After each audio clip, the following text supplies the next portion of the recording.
මම කලින් වීඩියෝ එකේදී කිව්වා it's dropshipping වලට වෙනම user account එකක් තියාගන්න අපේ original account එකේ ඒ දේවල් කරන්න එපා කියලා. ඉතින් සමහරක් කට්ටිය දන්නේ නැති වෙයි ඒ account එක හදන විදිය. ගොඩක් වෙලාවට ගිහලා මම තමයි මේක දන්නේ නැත්තේ. ඉතින් මම ටග් ගාලා කියලා දෙන්නම් කොහොමද account එක හදන විදිය දන්නේ නැති කට්ටියට. අපි ඉස්සෙල්ලාම මේ Windows logo එකට ක්ලික් කරනවා. ඒ කියන්නේ Windows එකට යනවා. Windows එකට ගිහිල්ලා මෙන්න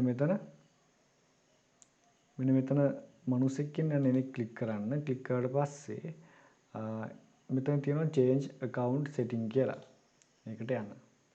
ඒකට ගියාට පස්සේ family and other users එකට යන්න. ඊට පස්සේ add someone else this to PC. ඒක ක්ලික් කරන්න. ඊට පස්සේ මෙතන නමක් දෙන්න. මම නිකන් මම දෙන්නම් is course it's course කියලා දෙන්න.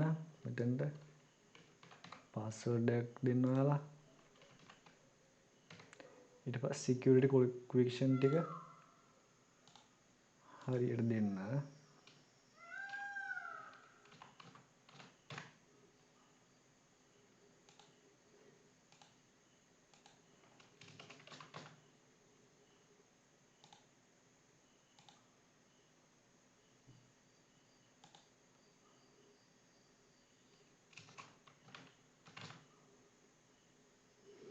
මේක දීලා ඔයාලා කැමති විදිහට මේක දීලා next කරන්න.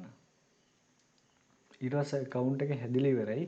ඊට පස්සේ කරන්න ඕනේ ආයෙත් Windows logo එකට ගිහිල්ලා Windows වලට ගිහිල්ලා මෙන්න මෙතන දැන් සාමාන්‍ය මෙන්න මෙතන වගේ දැන් තියෙන ලැප් එකේ නම තමයි වැටෙන්නේ.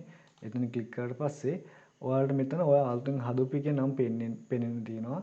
ඊට පස්සේ ඒක උඩ ක්ලික් කරන්න. ඒක උඩ ක්ලික් කරාට පස්සේ next දීලා එහෙම ගියාට පස්සේ account එක හැදෙනවා. ඉතින් ඔක තමයි කරන්න තියෙන්නේ. එහෙම කරලා account එක හදාගන්න දන්නේ නැති කට්ටිය.